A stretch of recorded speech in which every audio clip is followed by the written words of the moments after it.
नमस्कार दोस्तों, welcome to my channel Bundle. आज हम बात करते हैं हमने इस बार ओलंपिक्स में क्या पाया। सबसे पहले हम बात करते हैं कि ये ओलंपिक जो थे हमारे सबसे बेस्ट ओलंपिक्स हैं। 7 मेडल्स हमने जीते हैं, 4 ब्रॉन्ज, 2 सिल्वर, 1 गोल्ड। दूसरे पॉइंट अगर हम बात करें तो हमने 6 डिफरेंट डिसिप्लिन्स के अंदर मेडल जीते हैं। Weightlifting, boxing, badminton, javelin throw, hockey और रेसलिंग। ये 6 डिफरेंट डिसिप्लिन, यानी कि अगले ओलंपिक्स में हम इन 6 डिफरेंट डिसिप्लिन से तो उम्मीद करेंगे ही कि आप हमें दोबारा मेडल दिलाओ। तीसरे पॉइंट की बात करें तो फिर ये ओलंपिक वो ओलंपिक हैं जब हमने कई सालों बाद टॉप 50 रैंक हासिल किए। इस बार हमारी रैंक 48 है। ये भी एक अचीवमेंट ही है अपने आप में। और ऐसे कई प्लेयर्स भी थे जिनसे हमें उम्मीद नहीं थी, लेकिन उन्होंने इतना अच्छा परफॉर्म किया है जिसकी कोई सीमा नहीं है। जैसे कि गोल्फ़र अदिति अशोक, जो ओलंपिक के दौरान ओलंपिक से पहले उनकी वर्ल्ड रैंक 200 थी गोल्फ़ के अंदर, लेकिन उन्होंने ओलंपिक 4th रैंक पे फिनिश किया। ये अपने आप में बहुत बड़ी अचीवमेंट है। तब जब आपकी कंट्री में गोल्फ़ को एज अ स्पोर्ट कोई देखता ही नहीं, सब ये सोचते हैं कि गोल्फ़ तो यार बड़े लोगों का खेल है, हम कहाँ खेलेंगे। हमको में से मुझे भी नहीं पता था कि यार गोल्फ़ से हमारी कंट्री में की तरफ से कोई ओलंपिक में भी गया है। दूसरी कमलप्रीत कौर, इन्होंने भी डिस्कस थ्रो के अंदर थी। इन्होंने भी बहुत अच्छा परफॉर्म किया, 4th रैंक थी इनकी। इन्होंने भी वापस काफ़ी अच्छा परफॉर्म किया। एक और बात बतानी थी कि 4x100 हमने एशियन रिकॉर्ड ब्रेक किया है इस ओलंपिक्स में। 4x100 रिले रेस के अंदर बहुत बड़ी बात होती है।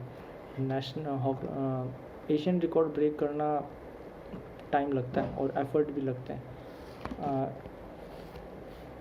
इस ओलंपिक का अगर हम सबसे बड़ा पॉजिटिव देखें ना तो वो हॉकी है।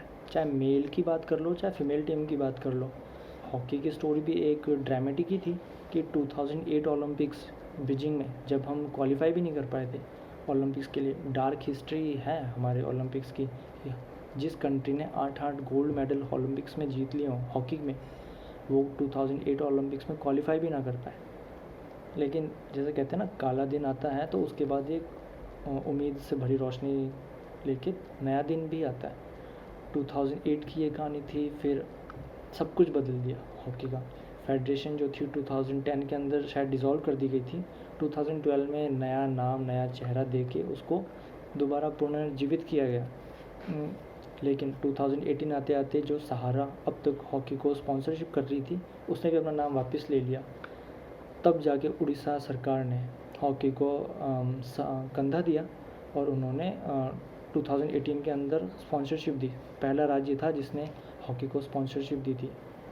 और उड़ीसा सरकार ने हॉकी वाले प्लेयरों को हॉकी खेलने के लिए वो आजकल आर्टिफिशियल टर्फ के ऊपर मैच होते हैं। ग्रीन कलर का, उसके ग्रीन क्या ब्लू कलर का होता है, उसके नीचे पानी होता है।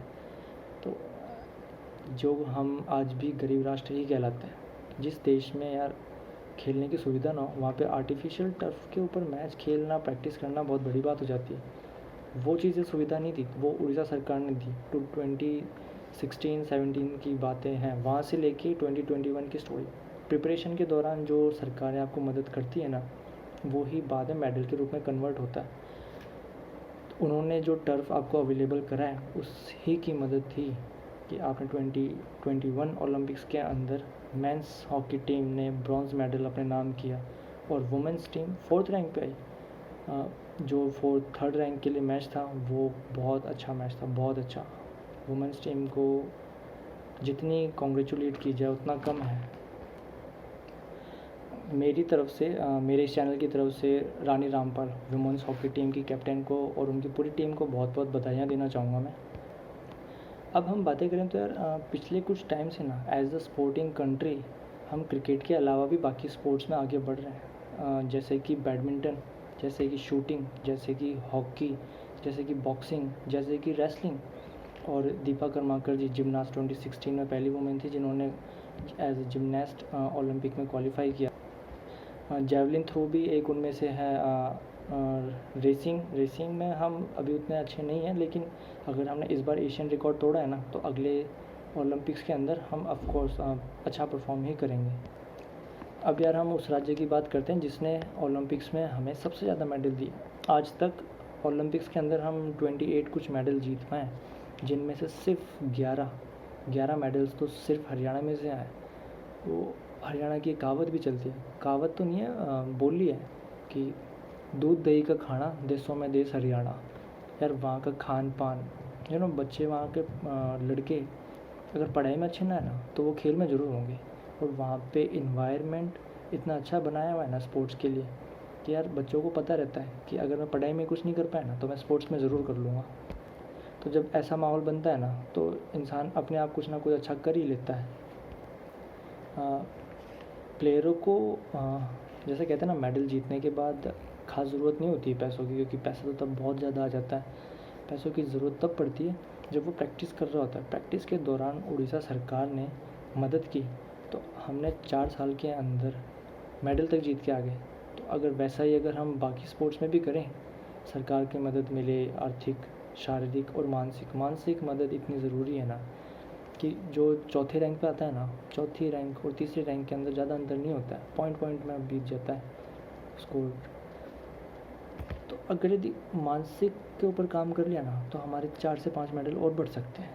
तो मानसिक मजबूती के ऊपर हमारी ओलंपिक्स में हॉकी टीम की जो वुमेंस हॉकी टीम थी, उन्होंने कुछ एक्स्ट्रा ऑर्डिनरी नहीं किया, वो सिर्फ मेंटली मजबूत हुए। तो मेंटली मजबूत होने से इतना फ़र्क पड़ जाता है कि ब्रॉन्ज़ सिल्वर में बदल जाता है और सिल्वर गोल्ड में बदल जाता है।